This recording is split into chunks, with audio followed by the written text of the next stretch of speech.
আওয়ামী লীগের মতো বিএনপি যদি একনায়কতন্ত্র কায়েম করে তাহলে তাদের পরিণতিও আওয়ামী লীগের মতোই হবে বলে মন্তব্য করেছেন জাতীয় নাগরিক পার্টির আহ্বায়ক বিরোধী দলীয় চিফ হুইপ নাহিদ ইসলাম।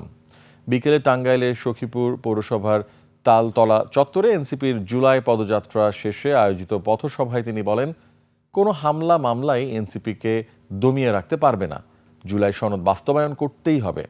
নাহিদ ইসলাম বলেন, সীমান্তে হত্যা, লোডশেডিং, চাঁদাবাজি, মাদক, দখলবাজি বন্ধ করতে হবে। দেশের জনগণের অর্থের জবাবদিহিতা নিশ্চিত করতে এবং দুর্নীতির সঙ্গে জড়িতদের আইনের আওতায় আনতেই হবে। এই একদলীয় শাসন যদি আবার শুরু করার কথা কেউ ভাবে, আওয়ামী লীগের পরিণতির কথা আপনারা ভাববেন। আওয়ামী লীগ 16 বছর একদলীয় শাসন করে দিল্লিতে হেলিকপ্টার নিয়ে পালাতে হয়েছিল। এই সরকার জনগণের সাথে গাদ্দারি করছে, তারা সংস্কার বাস্তবায়ন করছে না, তারা বিরোধী মতকে মাঠে কথা বলতে দিতে চাচ্ছে না।